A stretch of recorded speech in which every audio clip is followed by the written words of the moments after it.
Good morning, good afternoon, good evening. This is the International Schools Podcast, and I'm your co-host, John Mickton, and it's nice to be back.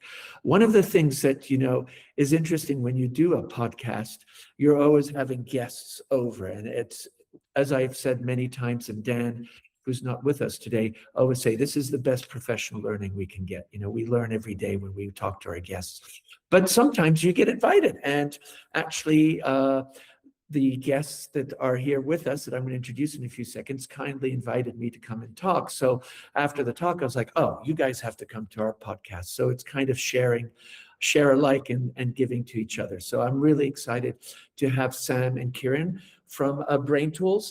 Just a quick introduction is Kirun works at the intersection of leadership and metacognition.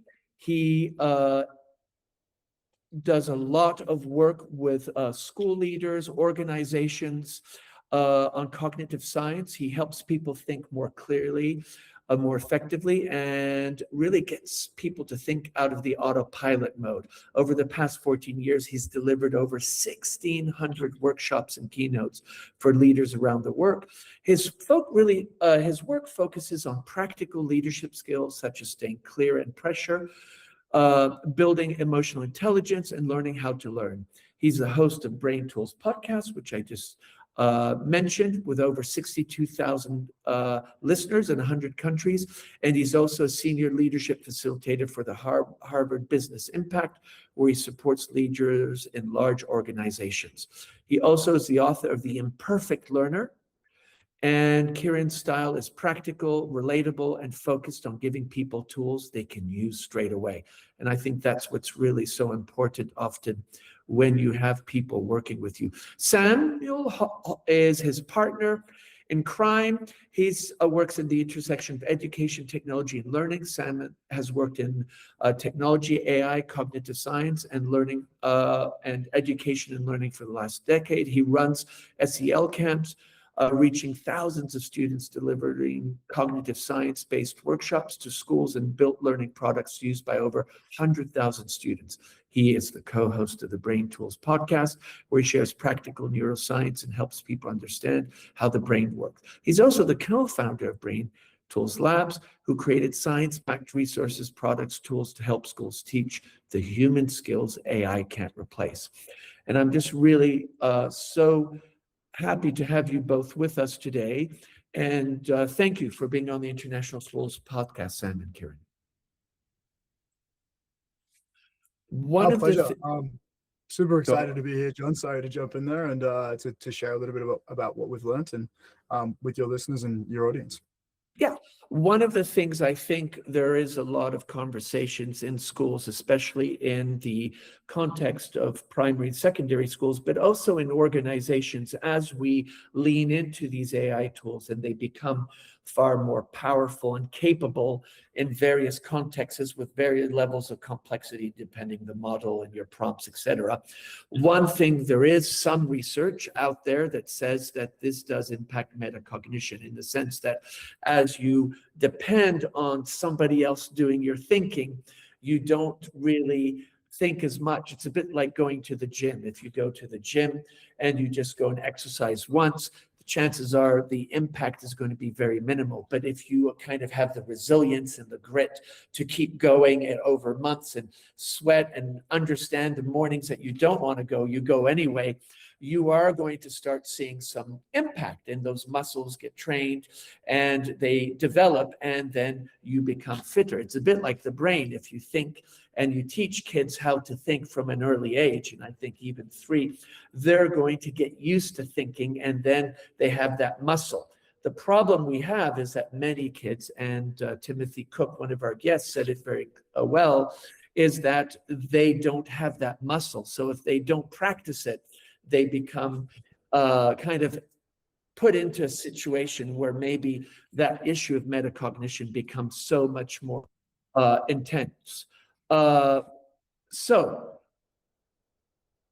for both of you, in 2026, what is the biggest challenge for human thinking and learning if we think of this context that I described? And I think, Sam, you are going to start off. Yeah, I love this question, John, because we talk about it and think about it a lot and talk to educators about it. I think the biggest challenge for human thinking and learning is one, information overload and information accessibility. I think the hardest things for students and even for teachers and parents is that all the information and the ability to even think now is at our fingertips with the advent of AI and Gen AI coming into both like the classrooms and learning environments. And I think there's a lot of overload. There's cognitive overload from students, parents, and teachers. And so the biggest challenge, I think, is for learners to start to build up, as you said, their thinking muscles or their thinking tools in order to be able to cut through a lot of that information overload and to be able to learn really, really effectively. And that's really, really hard to do. And that's something we really emphasize on the work we do with schools. What would you say, Kirun, from your perspective? Yeah, there's a story that comes to mind. And it was about 3 months ago. I was sitting down with a student, and it was like our first sort of session that we were doing around coaching when it came to like study skills and metacognition. And I sat down, I kid you not, in the first 15 minutes, the questions that were peppered at me was literally asking, okay, what's the latest research? What's the latest tools? What's the latest things that you can actually tell me about? And it was really great to see like the zeal and the enthusiasm from this particular student, but it became a really good case of shiny ball syndrome, which is what are actually the classic sort of fundamentals behind learning metacognition. It might not be very sexy, to be honest with you, but just because it's shiny and it's new doesn't necessarily mean it's effective and relevant right now. And so it became a really good example coaching this particular student that just because there's a shortcut available doesn't mean it needs to be taken. Sometimes the long way is the shortcut, especially when it comes to learning. Like learning, we talk a lot about desirable difficulty and being that Goldilocks zone. And for this particular student, and what's been a really commonality, especially for the ones that are quite ambitious, really want to learn, they can sort of struggle to separate signal from noise. And especially when Sam mentions that information overload, we need to be incredibly discerning and incredibly tasteful with the tools, digital and otherwise, that we actually select. Because ultimately, it's either got to serve a purpose, which is solving our problem, or taking advantage of an opportunity. And so that sort of feels like one of the core things at the moment when it comes to learning and metacognition. I love the fact that you mentioned shortcuts is long learning and I think that's so important the way you framed that, because I think so often it's the seamlessness and frictionless that kind of says, well, I could think about this, but now I'm not, and I'm just going to get this done. And I think that is just a great way of describing it. Kirun, you work with leadership and brain science. When leaders feel pressure, what is one common thinking mistake you see, and what helps people become calm and clear when they're in that context? Yeah, Sam and I have been riffing. We've got like one of our new favorite words, and it's called equanimity, and it means grace under pressure. And it feels like leadership at the moment follows that VUCA acronym that everyone talks about at the moment of being volatile, uncertain, complex, and ambiguous. And so I'm reminded of a quote by Tim Ferriss to ground this. And he says, in the face of uncertainty, people generally choose unhappiness. And it sort of hits me, especially with leaders, because leadership is quite lonely. And so ultimately, I think the thinking mistake is that we try to outthink emotional issues, especially in leadership. And so a lot of the time we need to take an intentional pause. And speaking to leaders around the world where there's all these different things they can be doing, like you can do anything you want, but you can't do everything. And so you need to be able to actually slow yourself down and to actually have a very meaningful and open dialogue. We talk about metacognition being important for high school students and for primary school students, but leadership metacognition is an absolute key fulcrum for everyone. And so what I would really say as a little tip or tool is don't try to like outrun or outthink your psychology. I would be really trying to leverage your physiology to impact your psychology to create a little bit of separation, a little bit of distance, so you can slow down, so you can ask yourself questions. If I was to run like a test and experiment, I'd love to do this one day.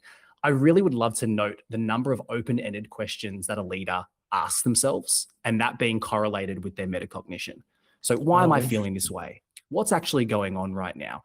Do I need to slow down? Why am I speeding up? It's that open dialogue and conversation that you have with yourself that sort of feels really, really key to actually slow down when everything physiologically is telling you to speed up.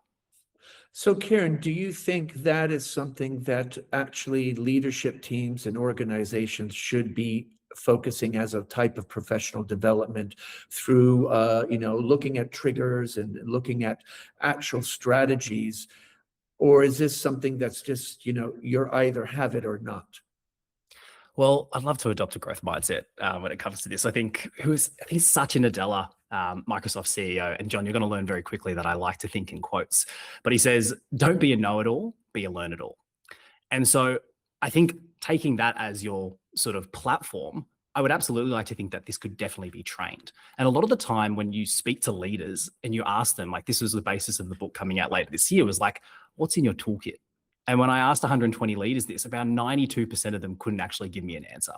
They couldn't tell me like a specific tool.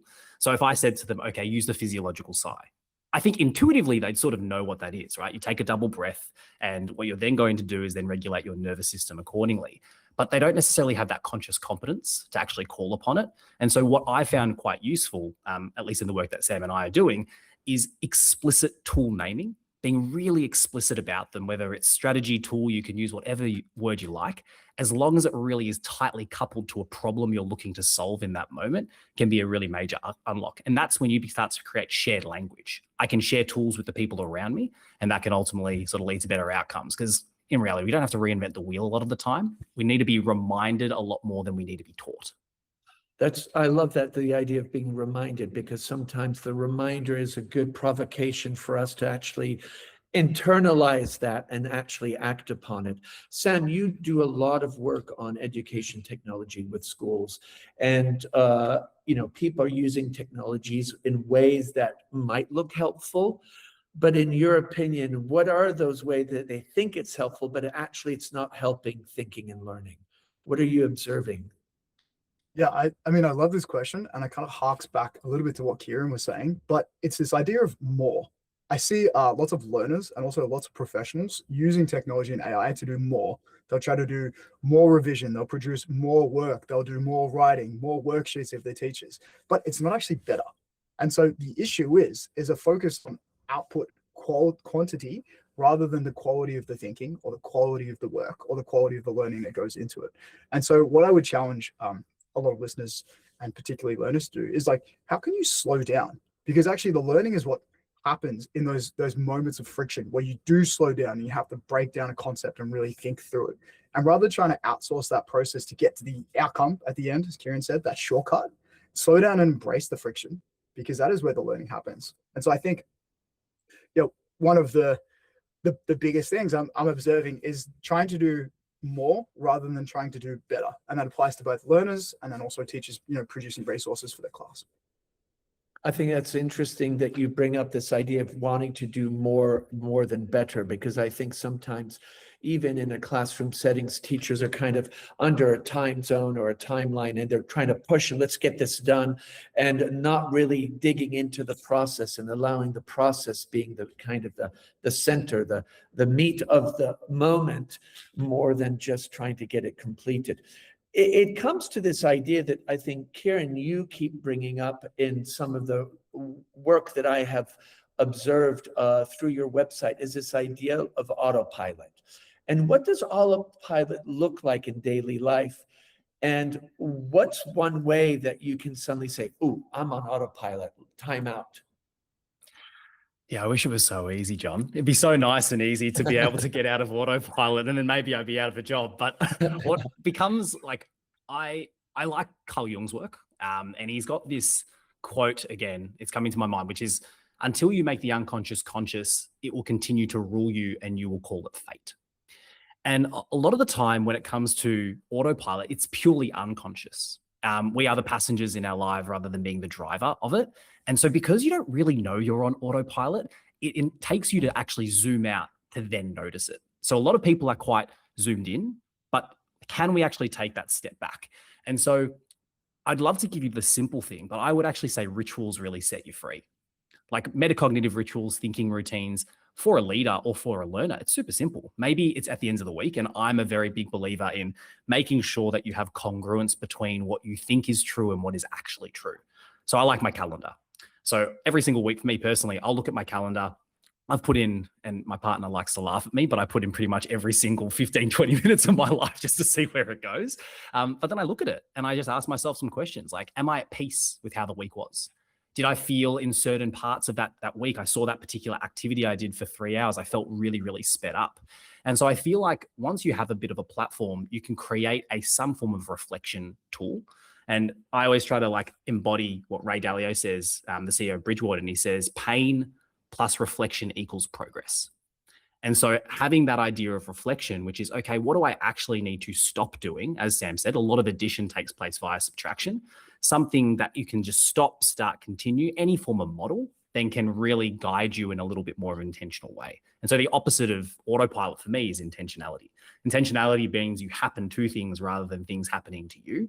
And while you can't guarantee success in everything that you do, that sort of just helps you, I'll call it prevent decay and regression to the mean is how I sort of try to think about it. So your rituals and your habits, those are your personal automations and guardrails that keep you in. So one tiny thinking routine a week can be the way that keeps you, outside of autopilot.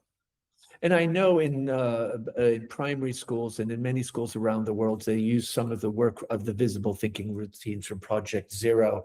And I teach adults, and it's so interesting when I use them, how people are like, oh, and it's just that idea of making the thinking visible becomes so powerful for the participants, and also you as a facilitator in seeing this.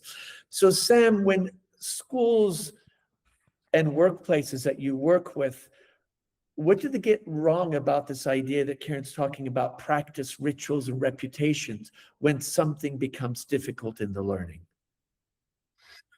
I think what learners often get wrong, and what schools and workplaces get wrong, is we really think about like practice and learning as content and not as like effort and output. And so what I say, the big thing is, people will reread materials, or learners will read materials, or they'll go over their notes, or they'll watch another YouTube video, or the HR and learning department will provide some more content resources. But the reality is the learning is in the doing, right? And so what I think happens is when learners don't have the tools to realize that they learn by doing the thing and experiencing it, they default to this behavior of just reading more, consuming more content. And as a result, particularly with difficult things, because learning difficult things, it feels hard. It activates like the parts of our brain that create this amygdala friction, this like limbic friction, as they call it in the research, where it feels like something we don't want to do. And so I think it's really, really important. And when schools and workplaces think about trying to, teach difficult things, that they embrace kind of like the suck, and they teach their learners, hey, look, this is going to feel hard. That's what learning is. But on the other side of the difficulty is the reward, is when you actually learn how to do that. And so connecting those things is really, really important. And also, I think it's one of those areas where when you teach people that is the process to get there, that is the learning process itself, and going through that difficult period is where they'll get the most growth. It's much easier for them to learn in. I find students are always curious to know how they actually learn. They always ask us questions like, how does my brain work? Or like, what is the one strategy, one tip you can, as Kirun alluded to, give me, what's the one brain hack, Sam? And the reality is, I think when you explain or help them understand a little bit how learning works in the brain, they can kind of piece together the fact that it's not just one brain hack, it's a process of learning. And that makes the process of leaning into the difficulty of learning much, much easier to grapple with and avoid some of those like passive learning strategies that we often see. Do you think part of, in a classroom context, or even in a professional context in an organization, do you think it is partly because the person facilitating or leading the learning hasn't experienced that difficulty, and they're also not able then to translate that to the kids or to the participants? I think there's a component of that. There's also kind of like the expertise fallacy, or like the challenge with experts is for them, the content and subject matter is easy. They've mastered it. But then translating that onto students or to learners who are much earlier in the journey, they don't understand or don't remember perhaps how much of that experience they went through. And so this is always the challenge with facilitating or presenting information if you're a teacher or if you're in the workplace, is that you have so much more context that the things that seem simple to you, easy, might be really, really difficult for a learner who is much earlier on the journey. And so I think that is one of the biggest challenges to overcome. And that's why, especially working with younger students, as you know, John, it's really about breaking things down to as simple steps as possible and helping like scaffold the learning over those like little skills over time, those little bits of information, really chunking them down. I actually think that the chunking principle, which is a key principle in the science of learning, and a really, really important tool, is something even adults forget to do. Right? I would do it all the so time. agree. I get to the end of something and I'm like, why am I learning the nuances of the physics of astrophysics when I don't even understand the basic principles? Yeah. And so I think reminding ourselves of these tools, as Kirun said, being really intentional about bringing them into our learning process is a great way to re-ground our learning in the things that actually work. And it is one of those areas where, particularly with schools and students, it's knowledge of knowledge. The biggest challenge is, particularly in our pre-service training, is the teachers are given some cursory surface level understanding of how the brain works and how learning works, but it's not really embedded super, super deeply across a lot of their early learning. And so it's hard for them to then translate that into schools and for their students as well. But understanding those principles and then the tools that are derived from the way the brain works, I think is what unlocks a lot of this. And I think your point's a really important one. Sometimes breaking things into, I'm not going to use the word simplistic, but like as you use the term chunking, and really making them explicit and making that relationship by each one and giving people an opportunity to internalize and think about it. I think that works for adults. I mean, I teach 3-year-olds and I teach adults, and I will be very candid. Many of the strategies that I use with my kindergartners and year ones and reception classes, often those strategies work very well with a group of school leaders or educators. So I think your point's a really good one. Kirun and Sam, you do your podcast, you're working globally, you work with a lot of schools. What's one thing that you think is why learning doesn't stick? I mean, we talked a bit about that, but is there something, is like you go and, every time you go to a workshop, you're like, oh, here we go again. It's going to show up. Is there just something, or maybe a couple things? What is it, and what do you often invite people to consider as one small change? And I'll let both of you share your thoughts on that. Kirun, do you want to start? Yeah, there's a light bulb when you asked that, John, that went off in my head, because at the moment, and this is just really a feeling, with a lot of the rhetoric around the science of learning, which I'm totally bought into, by the way. I think it's incredibly important what Sam's saying, that we have that first principle infrastructure. But we can kind of forget, that's lost in the midst, that all really sticky, long-lasting learning is actually emotional learning.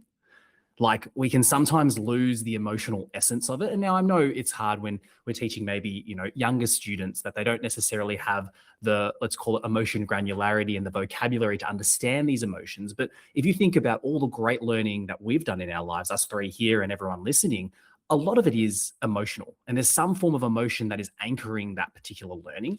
And so rather than thinking of it as pure like information transmission, which is I'm going to teach this and therefore someone is going to learn this, it's also understanding how emotion incubates the learning process. And so I've always liked this idea of like emotional reverse engineering, which is asking yourself prior to some form of lesson or workshop, what's the one emotion that I want to create in this particular environment? Is it awe? Is it, do I want to actually remind people of pain? Now, I'm not saying you should leverage pain in that particular way, but it's really trying to dial and imbue that in how we teach. And I really like this tool. I think it's called Dial 111.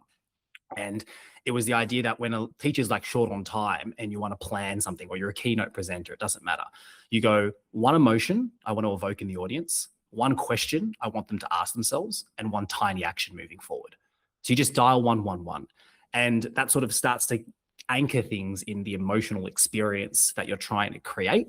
It doesn't mean that every single person's going to experience that emotion, clearly not, right? But it's more the intent behind it. Yeah, yeah. And you had talked how you like to talk about stories and share stories. And I think the one thing about stories, all of us, as we were read as younger children, or even are reading today, there is that emotional journey that goes through the reading and the story. And that's what makes the connection. Often, the setting or the specifics might not be there. And I love this dial 111. That's just a really powerful way of thinking it. What about you, Sam, when you think of that in your context, and also the work that you do with Kirun? Yeah, I mean, I totally back up what Kirun was saying around emotions being kind of the sticky notes for learning in the brain and so important, and having like a storytelling track to deliver learning on. I think the other thing is when we think about like this learning and why it doesn't stick is because I think learners, like I said before, they avoid doing the painful thing, which is acknowledging their mistakes or failing or making errors, right? And they avoid the things they don't know. We do this naturally. This is a human tendency because it feels a bit sucky when we try to answer a maths question and we get it wrong 3 or 4 times. And so one tool we teach to schools, and I think is actually just as effective for adults, is teach your dog, or the Feynman technique. And this is where you explain something out loud as if you're teaching either a dog or a 10-year-old the concept. And by doing so, by articulating it out loud, you force yourself to identify where the gaps are in what you're explaining. What don't you really, really know? And when you do this, suddenly you realize, okay, this thing I actually really understood. I don't know these 3 or 4 components because I can't explain them simply. And doing this over and over again is a great way to like identify where the gaps in our knowledge are. But it also makes things much more sticky because it's a form of active practice, of recall, as they call it in the science. And so I think, if you're a learner, like trying to find as many opportunities to pull the information out of your brain and use your own words to explain it with a tool like Teach Your Dog is one way to make it much more sticky, alongside what Kirun shared before.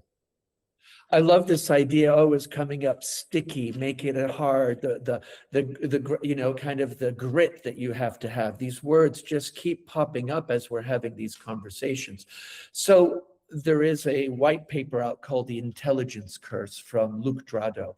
And the premise is it's based on the resource curse. And what basically he's saying, if large language models get more and more intelligent and more intelligent than humans, or more intelligent than a conglomerate of humans, what is the human value added proposition?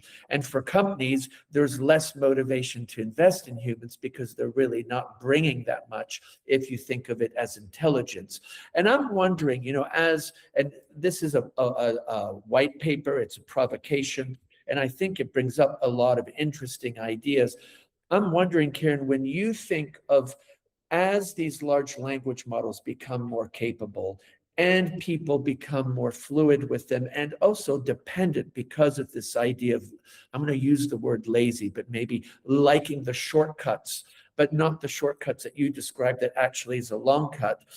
What do you think then becomes this value added proposition when the thing you're working with is so intelligent, it can pretty much do any cognition or tasks that you could do? And how do you juggle that and still say, no, hold on, this is the value added proposition that we bring into this relationship? Yeah, that hybrid working feels like that's the main discussion point at the moment. Hence why we've got a product called Copilot in its strictest sense. And this is a POV, and I think Sam and I try to embody this in everything that we do, is strong opinions strongly held until evidence is counter to that. So people normally say strong opinions loosely held. My feeling at the moment, and it's hard to extrapolate, humans aren't fantastic extrapolators, but just because you can outsource something to a large language model doesn't mean you should. And the reason I sort of come back to as a first principle is imagine writing a first draft, as we've sort of spoken about before. And having written now 2 books coming out this year, what I found is that if you don't do the first draft, human taste, discernment, your experiences, everything that you actually want to amplify and augment, you end up sort of like covering up patches in like a leaky bucket. You sort of end up trying to like massage something that is actually like essentially the average of human knowledge with some prompting that you've guided along the way. Now, some people might sort of counter and say, hold on, it's all about the priming and the tuning that you do of models. And I can totally understand that. But again, coming back to the basic premise of like what skills are important if we can outsource our cognition. And we've talked about metacognition, but clear writing is clear thinking. Like when you go into a meeting and you know the person who's done the thinking, and it's why I like cultures like Stripe and like Amazon that have really strong writing cultures, because it's proof of work. And so somehow you've actually got to show that you've got proof of work, and proof of work is a function of the questions that you've asked yourself. And I really like Clayton Christensen's quote around this, where he says, questions are the places in your mind where answers fit. Without a good question, an answer has no place to go. So what still becomes really important is your ability to think critically, which is downstream of the questions that you ask and the sequence of questions that you ask. Like this conversation we're having here, like you're having to listen to our responses, actively listen, sort of paraphrase it, and then actually put it back to us to move the conversation along in order to get breadth and depth.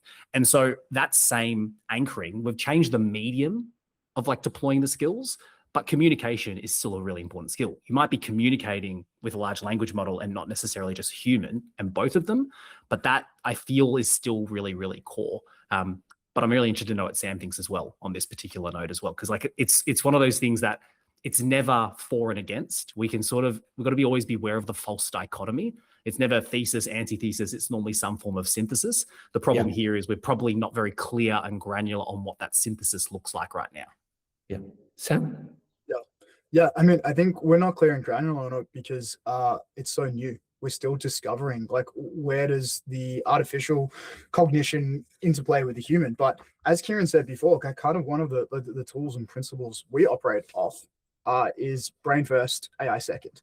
With the idea being that, these LLMs are really a blend, a complete middle-centric view of all of human knowledge. And so you lose the innate uniqueness of our thinking when you default to using AI first as a thought partner, for an example. And so I think it's really, really important that we cultivate in learners, but also in ourselves, this habit of doing our own thinking and then using, as Ethan Mollick likes to refer to AI as kind of like this centaur thinking to augment what we're already doing and to actually challenge it. And one thing I've found AI really interesting to do is to challenge my own thinking. I ask it to red team my work, to steel man a particular argument, both of which force me to crystallize what I actually think I'm saying or poke holes in my logic. And I think this is a much better way to be using these tools, because then really what we're saying is we're putting a premium on the human intelligence, on our thinking and output, but we're also making it better by using this external intelligence. And I think that's really, really important moving forwards, and something I wish that we could cultivate in students en masse, if I could snap my fingers. Yeah. No, but I think Kirun and Sam, both of you have really emphasized the importance of the humanity and that human voice. And, you're right. You mentioned the middle ground of, the AI output. I think that's what's so important. And I think people sometimes forget, and then you talked about emotions, Kirun. I think there's an emotional connection to that humanity that we really have to preserve. And I love the way you said, write first, you first, then AI. And that's really something I think that you hear of, but I'm not sure everybody is sticking to it and understands the value-added proposition of having that human voice really create the idea, develop the idea. Because sometimes now a lot of the emails I get, I'm just like, yeah, I'm not reading this email. It's not you, you can see it. And you see it also now in report cards, teachers are like, okay, I've got 150 report cards. Let me just make a gem in Gemini and so I do really like the way you emphasize that, this idea of humanity first and really doing the hard thinking and then go to AI. And I think that's so important. And I hope as our listeners think about this, I think we collectively have to be responsible and committed to that, because it's so easy to kind of take the shortcut, as you both had shared. One of the things, we're adults, you both are, work globally, you work with a lot of other schools and leaders, you're thinkers, you provoke. what can we do to kind of protect students' thinking when their thinking is still at the beginning of their journey, as they start that journey of being an independent thinker, of an inquiry thinker, a questioner that knows that, one question should lead to more questions, that we should be a critical thinker, that problem solving, and that it's actually not the end product, it's the process. What are some things that you are doing to make sure that younger minds understand the importance of that thinking, even though they might not have the context or that past experience? And I'll let both of you jump in as you feel appropriate. Kirun, do you want to start? I'm sorry, I'm picking on you. No, you definitely can. So like I said, Benjamin Franklin's quote always sticks with me, and I've said it so many times to myself. It was my wallpaper once. So John, you're getting a real insight into how weirdly intentional I am and how my partner probably thinks about me with my changing wallpapers. But says an ounce of prevention is worth a pound of cure. And so when it comes to protecting thinking, I'm always a really big believer on priming students. So Sam and I, literally in the work that we do every single week, we're constantly doing pre-mortems, which is we're just asking ourselves before anything takes place, before any form of thinking, any form of conversation, okay, what does failure look like? And what might be the conditions for that particular failure? And how can we avoid it? So for example, when it comes to student thinking and protecting that, it's very simple of like, okay, bias. And you can see now at the moment that humans are going through a big amount of anti-bias. So everything that looks like AI, we just immediately put it in a categorization bucket in our head. But we just ask ourselves, like, what are the biases that I possibly could be encountering here? Could I be just inflating confirmation bias? What might that actually look like? And just asking yourself the conditions for failure, asking yourself where you could potentially be hijacked, and then putting really nice if-then plans in place. So if I fall into this trap, then I will do X. And if we can be really, really intentional with almost like a pseudo to not do list, when I'm actually leveraging AI, what's on my to not do list rather than my to do list? Like every person with productivity is like, what's on your to do list? But again, it circles back beautifully to Sam's point earlier, which is so much addition comes from subtraction, and being really intentional with the constraints that we actually put in forward. So we sometimes think that constraints are a bad thing, that optionality is the thing we should be optimizing for. But reducing those options sometimes, putting parameters in place, can actually make the thinking much more robust. We talk about being resourcefulness and leveraging all our faculties when we're put in positions, and that's where human ingenuity comes to pass. Here are these constraints. What are you going to do about it? What do you have to do now? And that's really what supercharges thinking moving forward. So I'd be very, very clear on pre-mortems and priming, and really teaching students that mental model, and being really mindful of to not do lists as well. It's much easier to avoid stupidity than it is to seek brilliance sometimes. Yeah, absolutely. And I think your point of having those constraints and limiting the options really get people to have to think maybe in ways with the constraints. It brings them to places that they had never thought of. And I love the what do I do? And this idea of confirmation bias, which I think sometimes is worse than some of the biases that we see. And I think the way you describe that is something that is very approachable for younger kids. This is something very concrete that they can actually engage with in a way that they're going to be able to develop those tools that you just described, kind of the if what. Sam. Yeah, I think when I think about like developing thinking and helping younger students develop thinking, I really think about, how did I develop thinking? How do the students I've coached and tutored develop in thinking? And it's often via modeling, right? They observe the way a teacher or an adult or even a peer or someone they look up to thinks through a problem, thinks through it, and then they try to emulate and replicate that same thinking. And so I think one of the most important things we can be doing is showing really good examples of how to think, or teaching tools, as Kirun's just spoken about, specific tools for thinking to help students develop those thinking muscles. So some of the tools that I really like are tools like the 5 whys, where you just teach students a really simple strategy to break down a problem. Or we often teach students like first principles, which is a similar thing to the 5 whys. And the idea is that when you give students like these really simple frameworks to think in a structured way, you're actually building their ability to then transfer that to different contexts and build out their own ability to think through problems really, really differently. And so I think, as teachers, as educators, is one thing we can be doing is trying to find and bring in these explicit strategies and thinking routines that really resonate with our students to build out their ability to develop their own set of tools and thinking strategies. It's interesting because both of you are really saying structure and frameworks, even for the youngest, and building that capacity to work with those thinking tools and the visible thinking and the structures and frameworks builds their capacity and gives them basically a toolkit. But then, Kirun, you're saying even as adults, those still have great value as we work with this, is to also have these frameworks and these structures that even in the context of an adult that very likely feels they know everything, there's still immense value in developing the skills to work with those. I think that's just a really powerful message to see that arc going from younger kids to adults. Sam, what's one thing you want kids to know about their brain? I think I want every kid to know that their brain is incredibly plastic and it can change and grow depending on what they choose to do each day.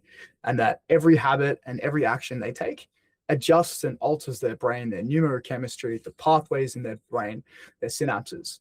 Because I think this is a really liberating thing to understand, that no matter where you are, how good your grades are, how smart you feel, how dumb you feel. For example, we talk to a lot of students who really struggle with feeling, incompetent.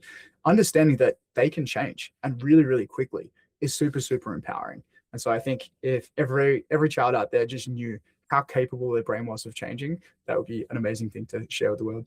Yeah, absolutely. Now, Kirun, would you say that to an adult too? And an adult, because you work with a lot of leaders, is that message as pertinent, or because they're an adult and maybe have more history and wisdom and experiences, it might seem a little redundant to say that? Yeah, we sometimes forget that what's the thing we've got in common across our species? It's the fact that we're human. And, there's that book by Morgan Housel, he says, same as ever. And there's that question that I like to try and ask myself from time to time, that it came from Jeff Bezos. And he says, like, what's going to change in 10 years, but what's not going to change in 10 years? And sort of the human architecture and infrastructure is the same, very, very similar between adults and children. And so along with Sam's point, it's just, we sometimes forget of our agency. Like, we sort of forget that we've got human agency, that, again, we can happen to things, that there is a circle of influence that we have. And we just need to be really mindful and discerning about what we actually let in and what we actually want to pay attention to. So I would say that there's a really nice through line, whether you're kids or adults. And for a lot of adults, as we mentioned, we fall into autopilot. We need to be reminded of a lot of the things that worked for us in the past. And sometimes we just forget those. And I think that's a really good point you bring up, is as adults, because we fall into the autopilot, and you talked about the idea of pause and kind of asking open-ended questions to ourselves. I think that's a really important point, and that's nice to see kind of that arc. You both work with many different schools, and some schools do it well, some organizations do it well, some organizations might not do it as well. What are some of the ingredients you both have seen when you've worked with an organization and said, oh, on this idea of, what you're talking about is this metacognition thinking and making sure humans are at the center of the loop? What are some of the ingredients or dispositions you've observed and said, okay, now that I see that, I know we're in good shape? I'll let either of you jump in. Sam, do you want to start? And then Yeah. pick up Kirun, sorry. I think it's a couple of things. One is, like, keep it simple. I think the schools we see do this best really try to not overcomplicate the way they're teaching particular skills or routines, etc. Two is rituals. Like, the schools that really teach, and particularly work with a lot of IB schools who teach approaches to learning skills. And the schools that do this really, really well have rituals where students practice these on either a weekly cadence or a monthly cadence, whatever it may be. And I think having rituals is so important, because repetition is the building blocks of learning. That is how we actually develop the connections in our brains, the synaptic pathways, the long-term potentiation that actually allows us to learn things. And so having rituals. Kirun, do you want to pick up on that? And then when Sam comes back, we'll let him finish. Yeah? Absolutely. John, I sort of feel like a bit of a Hallmark card at this stage. I'm saying all these different No, one-liners. no, Kieran, I think it's really a nice way, because I think it's something that sticks, and then you can build around it. So no apologies at all. Oh, I appreciate that. So the one thing that, as a first principle, like gets a really the layer of what great schools are doing that are very, very intentional around this, is they realize that the biggest part of problem solving is problem finding. Like they're really, really good at finding the right problems to solve and being really mindful of the resources that they can actually dedicate towards it. And so we see a lot of schools, this is a very practical thing that anyone can do, any school, any teacher, is they just literally map out the problems their students are experiencing. Are they struggling with their organization skills? Like, are they actually missing lots of deadlines? Are they suffering from really severe stress and exam pressure? Now, of course, there's the personalization, the individual student, but there's also commonalities in the year levels. And so being really mindful of like, what are actually the problems that the students are experiencing? And then being really intentional with mapping those skills. So what is actually the skill gap? So if clearly a student or students are experiencing issues with managing deadlines, then clearly there's a time management organization skill gap. So what's actually the skill? We need those skills. And then, as we talk about a lot, mapping tools to actually give to the students themselves becomes really key. The other two that I just want to really underscore, because it sort of goes under the radar, we can sometimes forget that, again, students are human and they have self-interest. Like, my word, are they self-interested? And power to them, which is like, we had this phrase when I was presenting workshops for a long time, and we say students can always smell a rat, and students can always like know when someone's being inauthentic, but they also sort of know like, I want something from this. And so what's in it for me is really important. So like, if you are going to start explicitly teaching skills to students, which all schools do to varying degrees, it's not saying here's this memory skill. I've never ever met a student that is like, yes, yay, I love memory skills, let's go. There are some, but not many. But they do feel pain and problems. So if you say, hey, have you found it really difficult to actually memorize that piece of information? Yeah, it's really annoying. Yeah, you feel really, really incompetent, don't you? What if I could show you a way that would actually reduce it by 5 minutes and be a whole lot easier too? Yeah, tell me. And so when we anchor like student self-interest in these skills and we don't forget about it, you're more likely to open them up. And I think that becomes the final piece, is like, we sometimes criminally, and I'm speaking more in broad generalizations, but we can easily underestimate the power of language, like how important language is. Like, we couldn't have metacognition if we didn't have a language for the thoughts that we actually have. And so a lot of the frameworks Sam and I have seen are fantastic. They've been designed by teachers, they're based on the research, but there's a bit of a translation problem, which is they're sort of created by teachers to teach, but not necessarily for students to learn. And so when students have like bombarded with hundreds of skills and 21st century learning, they sort of don't care.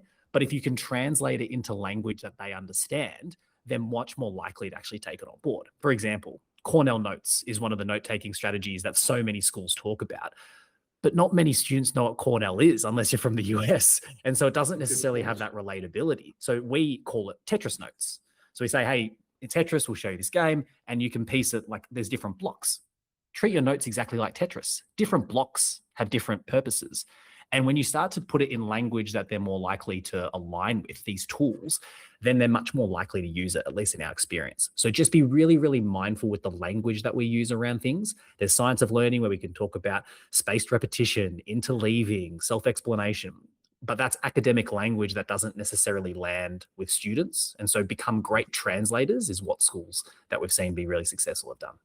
I love this idea of how language becomes important, and also being translators, because so often I think as an adult that understands the context or the knowledge, we just make assumptions that people are going to understand. And I think that is even valuable for adults, because sometimes we just assume, like, I think your Cornell Notes is a great example.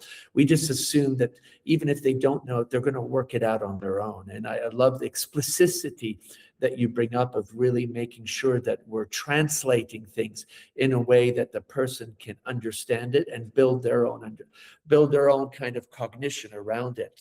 Sam, you jumped out, and it's lovely to see you back, and we're going to make sure that you get to finish up what you started. So please, if you're comfortable continuing. Absolutely. Sorry about that. We had a No technical worries. failure. My laptop absolutely crashed. I think I was in the middle of saying that, yeah, the schools who who do build really, really strong cultures of teaching, thinking, and some of these skills. They make it easy. They have rituals or routines where they introduce these in a repeated basis so that students get like exposure to them. And then I think kind of alluding to what Kirun was just saying there is that they have like this really explicit list of strategies or tools, as we call them, that are really easy and sticky for students to remember. Because I think one of the things that is often really challenging, particularly with things like thinking routines, is just having the students remember what they are, what they're called, what the name is, what the thing was. I mean, students will often say like, Miss, like, I can't remember what we did 2 days ago, let alone 3 weeks ago, right? This is what I hear from teachers a lot. And so having something that they can really grasp onto that becomes like an anchor to a different way of thinking or a particular strategy is really, really important. And I think I overheard at the back end a little bit Kirun talking about Cornell notes. I think that's like a great example of translating that to Tetris notes, to something that becomes sticky for students. And the one we like to refer to is this idea of like teach your dog, as I spoke about before, is if you tell students to use the Feynman technique, they look at you with glazed eyes. They cannot remember it. But if you say, hey, we're going to teach your dog today, suddenly they go, oh, I remember what we're doing. Yeah, we're teaching our dog. And they start talking to each other. So using student framing language that is really easy and sticky to remember, and wrapping or kind of like packaging thinking and strategies with this, I think is what schools who do this really well, we observe doing. Yeah, absolutely. And I think the idea of having frameworks or actually visuals and that kids can walk away. I have a thing, we don't have questions in my classroom, and I just do 3 before me. That means 3 people you go and ask questions to before you come to the teacher. And you ask a 3-year-old or an 11-year-old in my school, and they know it. They come into my room and they just know, and they know that if they come to me and say, I talked to 3, I'll say, let's go and see the 3 people that you talked to. What did they say? And generally like, oh, I'm sorry, I actually have to go and do it now. So I just think your point is so important, is, that idea of translating, making language accessible, making it relatable, and getting people to be able to use things that they can remember to kind of as the hooks to the deeper thinking. We're coming to the end of this conversation, and I would love to keep going. And I know both of you, I'm sure, have a million things to do. I would like to ask you each, what is one thing you want our audience to give themselves permission not to do anymore, and then give themselves permission to do, in the idea of the topics we talked about: metacognition, this idea of autopilot, the idea of language and emotion and humanity. I'm just curious, what would be, it's a bit like the stop, start, keep idea. What do you want? And we're inviting people. We're not going to ask them to do it. We're just giving them an invitation to consider. So I don't know, Kirun, do you want to start with that? Of course. Yeah, so the invitation that I would give for people is a model of regret minimization, which is, and I sort of, the research points to this, that we have a tendency to regret the things that we do in the moment, but we have a tendency to regret the things we don't do in the more macro sense, especially when people are on their deathbeds. And so I would actually first and foremost give you themselves permission to regret. You're going to regret things, but you get to actually choose what they are. And then the invitation moving forward is a reminder, no matter whether you're an educator, you're a leader, is that you can happen to things. And so just remember your agency in this. And a big part of agency and metacognition that Sam and I talk about a lot, and we're sort of in that stage where we're just going to continue to beat this drum for as many years as we need to, is if someone asks you, what's in your toolkit? Have an answer. Actually have an answer. If someone asks you what's in your toolkit, that's when we're embodying conscious competence. And it's our sort of belief that if you do that in schools and you ask a kid any age, what's in your toolkit, they give you 1 or 2. That's more explicit conscious competence. It's in their university years. It's in their first job, all the way through. If everyone sits there and says, this is in my toolkit because I can clearly solve these problems that I have, then you're going to be in a much better space moving forward. So those would be the 2 anchors that I would put forward as my call to action, my little battle cry, Braveheart style. Yeah, excellent. Thank you. Sam? I would say if I could give permission for anyone listening to this to do one thing, it's take permission to not know the answer and not try to grab for the answer immediately, right? And I do this all the time where we have our phones on us. They might have Gemini, ChatGPT, Claude, whatever it is on your phone, or Google. And you want to know the answer to something, and our first instinct is to just go and look that up.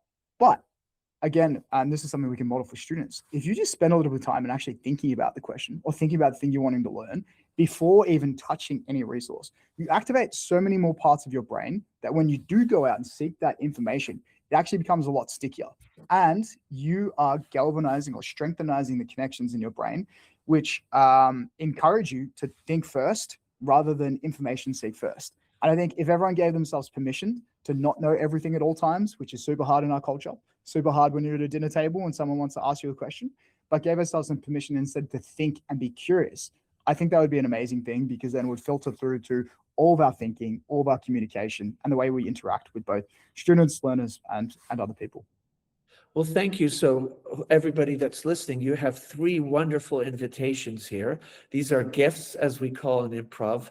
You've brought us gifts, and now all we have to do is say yes and we move forward. So Kirun, Sam, thank you so much, both of you. I just want to remind our audience, we have our show notes. Many of you always comment about them, how useful they are. And Sam and Kirun have done a wonderful job of putting a lot of information about the BrainTools Lab, their podcast. I highly recommend you pop over to the podcast and become a subscriber. And then, of course, you can connect to Kirun's work. He has his dedicated website and their website. Do spend some time in the show notes.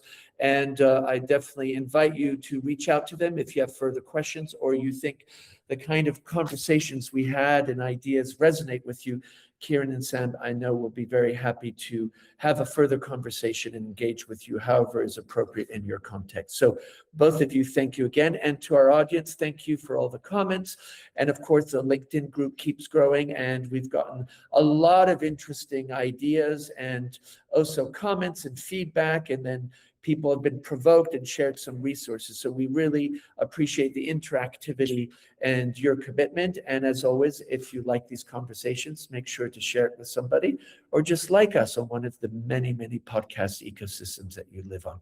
On behalf of the International School Podcast, thank you again, Sam and Kirun, and thank you to our audience always for your commitment and joining us.